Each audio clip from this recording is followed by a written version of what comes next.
There's so much to talk about Merab and Sean's future, which we'll get to. But the first thing I want to kind of get to frame this conversation is that UFC president Dana White said that O'Malley looked flat tonight. Just came out and looked flat.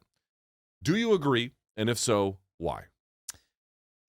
I think in this case, the answer is going to be not just one thing, but a little bit of everything. So in general, to answer the question, do I think O'Malley came out flat? I do, but I don't by any means lean on that as the reason or even the majority of the reason why he lost this fight.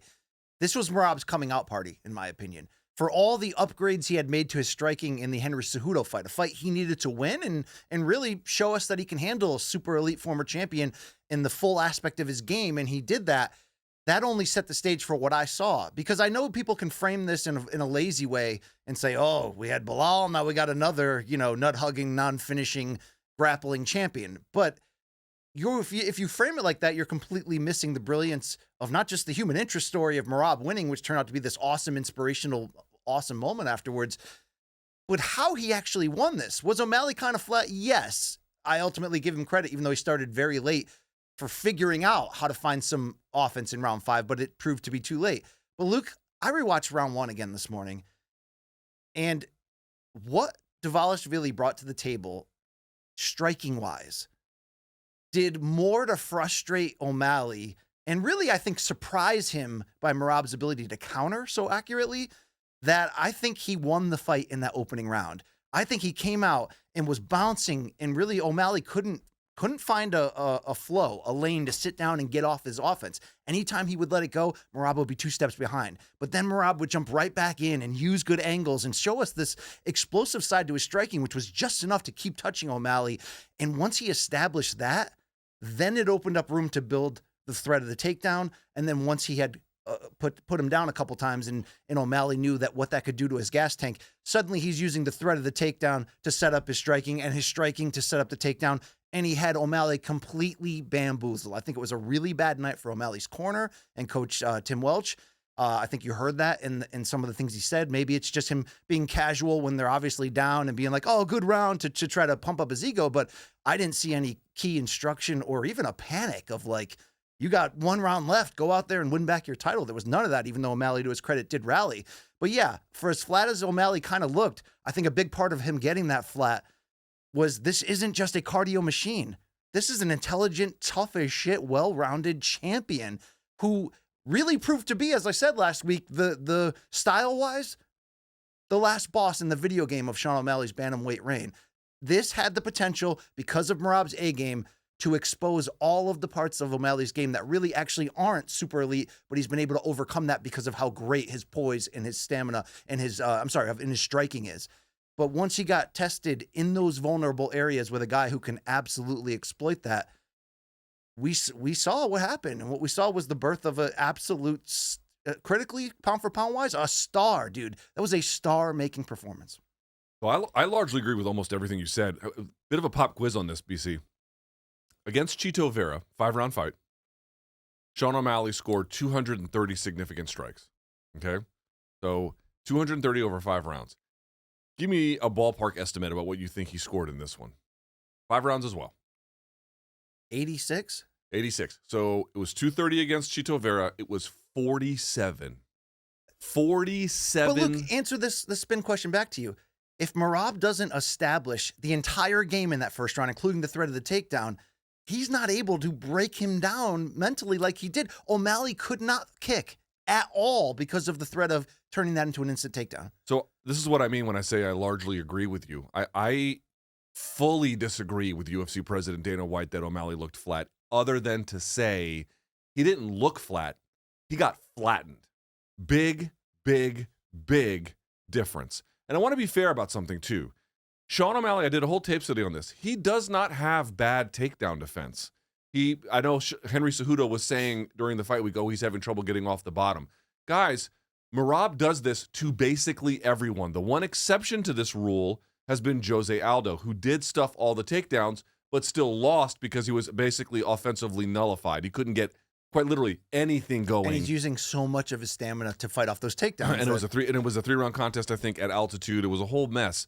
But the point being is basically, Merab does this to every single person he fights. Sean O'Malley wasn't flat. he got flattened. The 47 significant strikes that he was able to land is indicative of how much that fight was put on Merab's terms. The good fighters of this world, the great fighters of this world, they make you fight on their terms. And I want to point out something too.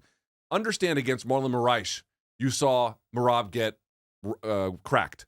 Even against Henry Cejudo, he got cracked.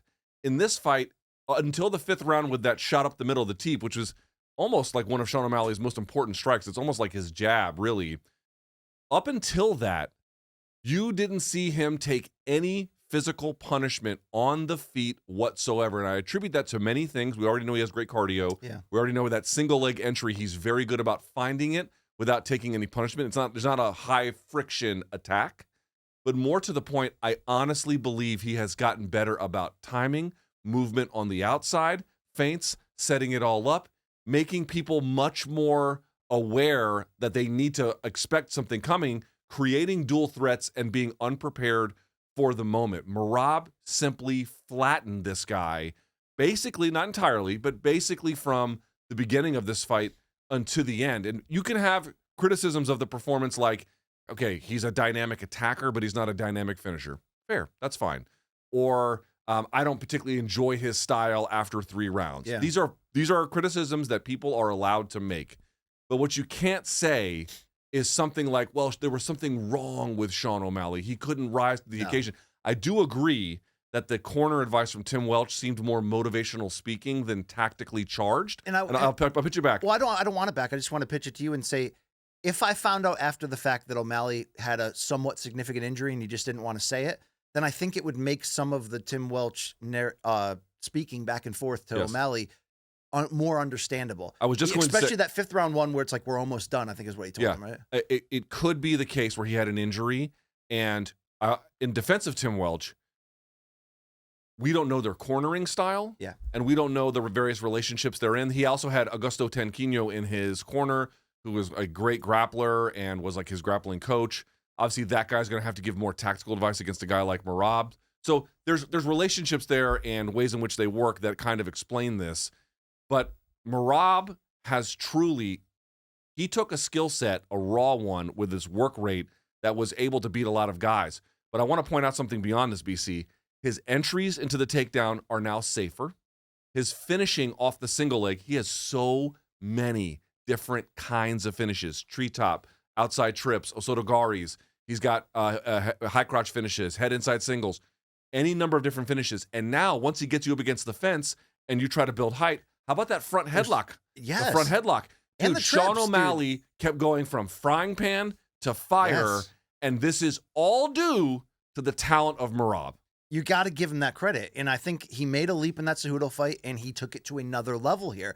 And the most important part was not being reckless, not opening himself up to strikes. Think of how brilliant the well-rounded performance in round 1 was. He not only set that the threat of the takedown was real, but he was accurate enough of the striking where really he had O'Malley bamboozled. That's why he wasn't throwing. He had him not confident in any direction. Luke, if you can I didn't think he's going to be able to take away O'Malley's kicking game like that, like instantly like that. It's a whole other game. When he can do that to you, the chances of him being able to play his A game and go downhill against you are going to be so much higher. You are really going to have to hurt him early on, because he did have a stamina dump in that 5th round, which led to O'Malley having some offensive moments. But he didn't fall apart. He held it together. If he can do that for 25 minutes, you're in trouble. You're in trouble unless you can demonstratively shut down, an avenue for him. O'Malley had nothing in that regard. And then when he's unable to get his offense together, do you look at the 5th round as Merab just kind of getting a little bit tired, or do you think there was an adjustment from O'Malley there that maybe should have been earlier in this That fight? stab up the middle that he hit him with, where you could see him visibly go like this, right? That's actually Sean O'Malley's #1 strike. He does it to everyone. He sets up things that way, establishes distance that way. He purposely wasn't using it early in the fight because I think he was scared of getting it grabbed and then taken down. May have been a mistake. That may have been a tactical error because it looked like he could throw it without too much issue. Now, again, it was 5th round versus 1st. Who knows what would have happened in a different setting.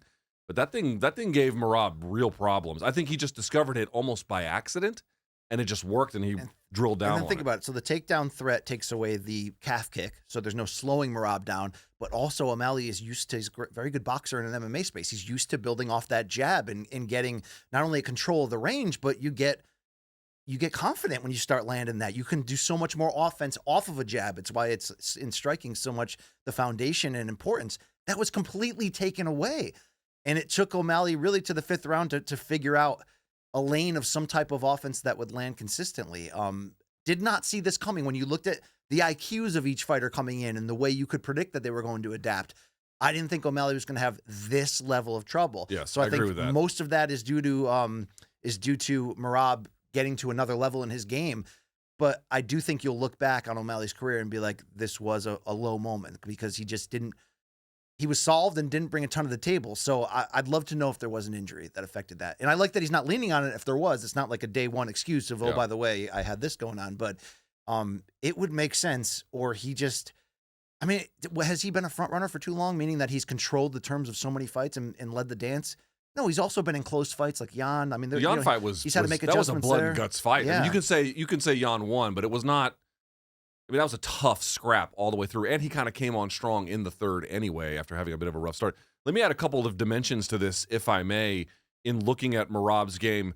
2 things really stuck out to me about this. One, I think one of the real key errors, and I understand why O'Malley made it because it's hard to get over this, but when O'Malley was on the back foot and wanted to charge at Merab to land on something, if Merab was in the center, and this is every round kind of started with O'Malley in the center, but then it eventually changed except for the 5th.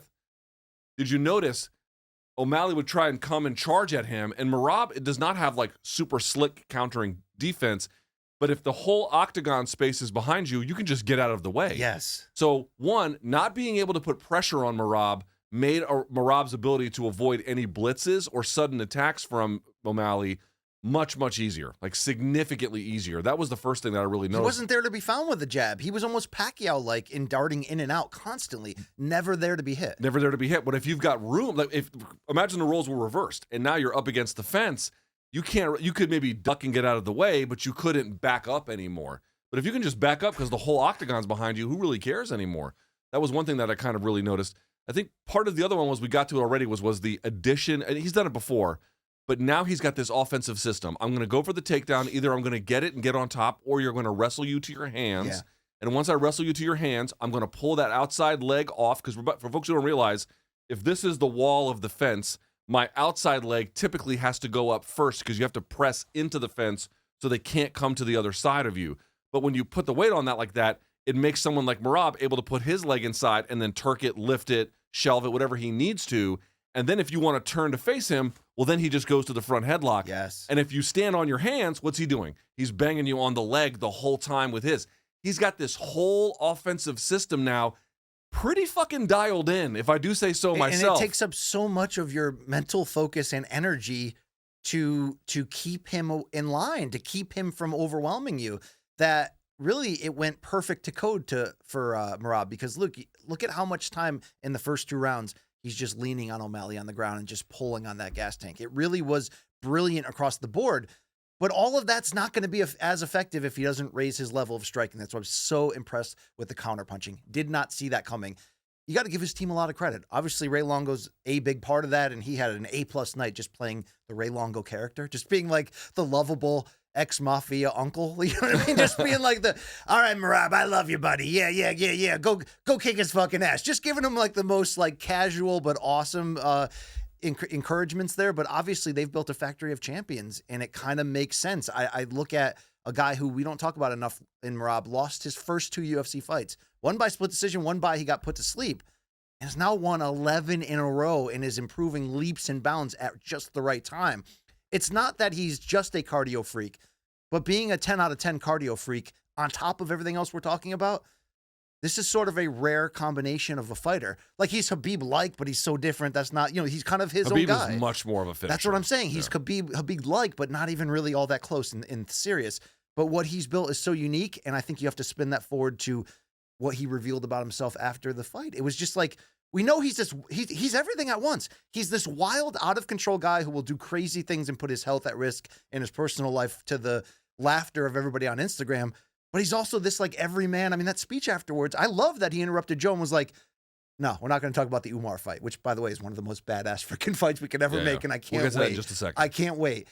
Him doing that everyman speech and just trying to inspire people at home and being like, I am just like you. Obviously, there's very few people that are just like Merab because he's a freak in many ways and a lot of great ways. But this was a really wholesome, like, feel-good moment of somebody who did it the hard way. And we don't get that enough, it seems like. You know what I mean? Like, I love to celebrate that. Let me make a point here. I could go back further than this, but this is when the names to me start to really matter. Listen to this win streak from Merab. He beats John Dodson, Cody Stamen, Marlon Moraes, who he finished, Jose Aldo, Piotr Jan, Henry Cejudo, and now Sean O'Malley. I'm going to ask you something, but I'm going to offer a theory about it too, which is like, what is it that makes Merab's story so special? Yeah, what do you think? My best guess is he feels to me like the absolute physical and honestly like personal embodiment of working class ethic. Yeah.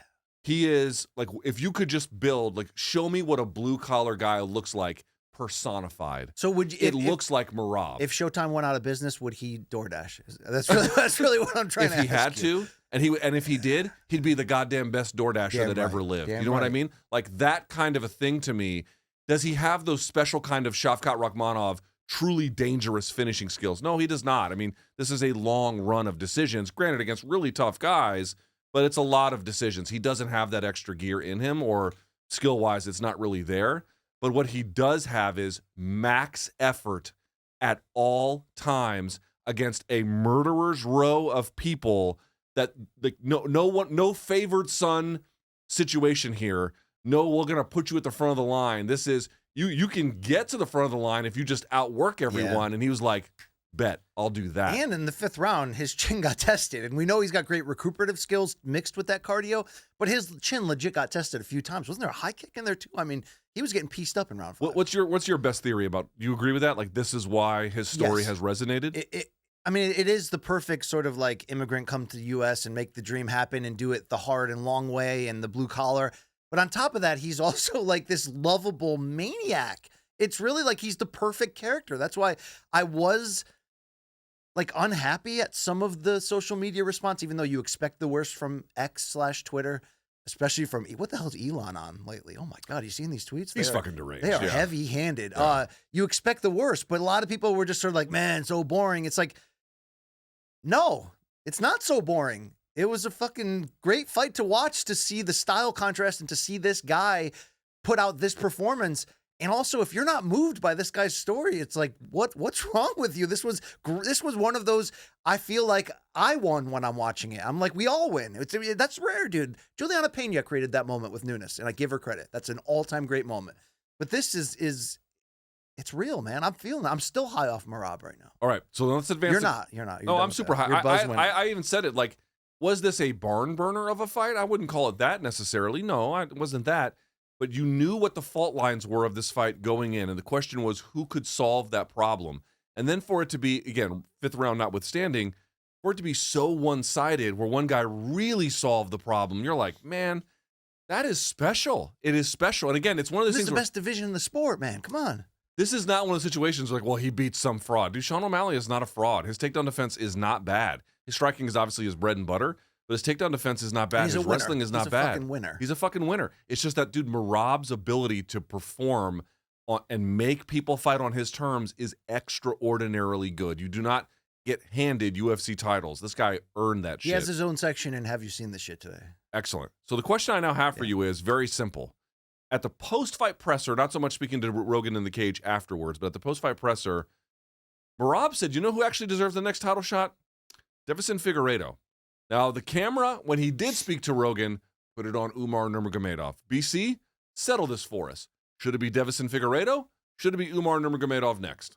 I think it should be actually Figueiredo. And I'm saying that. I mean, not a bad fight either way, by the way. From the standpoint of saying, I think Umar versus Merab is like a hardcore fan's boner. I mean, this is an absolute perfect wet dream of a fight. It's so compelling. I can't wait to see it. But could you argue that Umar has kind of been allowed to just, leap ahead of the pack? What was he, ranked 15 before that last victory, the breakthrough victory? If he had to go one more, I don't think that's the end of the world, because Figueiredo's not getting any younger, and I think his success at bantamweight, now 3-0, it's not being talked about enough. He's like 36, 37 years old. On top of that, moving up to the sport's deepest and most dangerous division, and yet has found a way, despite being clearly undersized, to be very legit here. Yeah, I'd be absolutely down with that fight. It would give you time to build up Merab versus Umar even more, to go beyond just a hipster hardcore favorite. And because look, Umar, okay, here's a good question, Luke.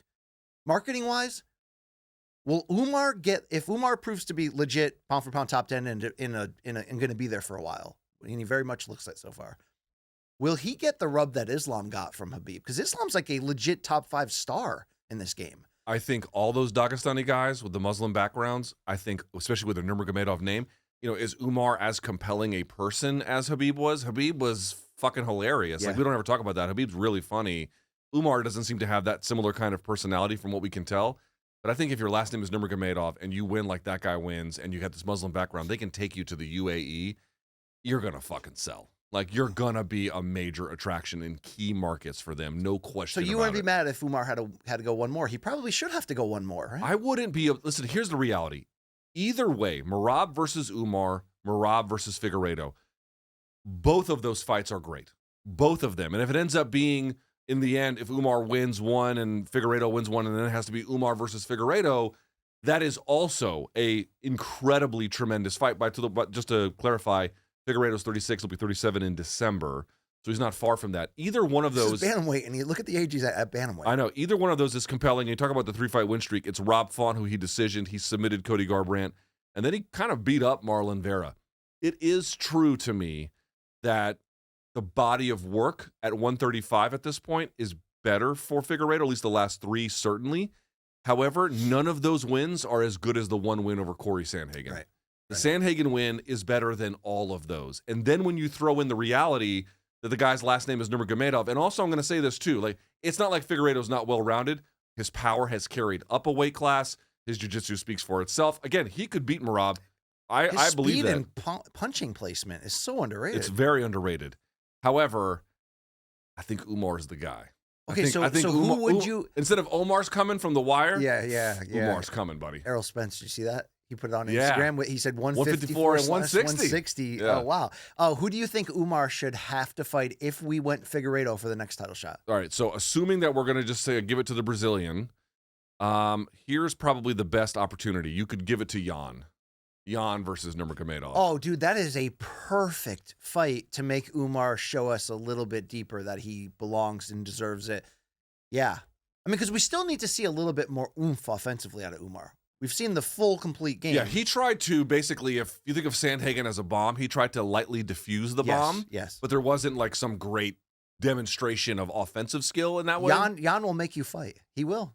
And he's going to go for it. You know what I mean? Like, he takes risks during the middle of a fight. So you could go that direction if you really wanted to. However, the opposite is also true, BC. If you really wanted to, you could go Umar for the title shot, and then you could go Figueiredo versus Jan. And by the way, that fight also fucking bangs. Both of those fights are incredible, are they not? This division's so fun. I love it. I love the high end of it. I It's love the mid end. I love all the end. The It's low hard- end, yeah. It's hard to go the low end theory. Great. One of the greatest. I mean, really, that started the rap jazz era in so many ways, you know? I'm just pointing out, like, people trying to make the case that Figueiredo's resume is like vastly better. It's 3 wins, none of which are as good as the 1 win over Corey Sandhagen. Yeah. So if you wanted to give it to Figueiredo, fine.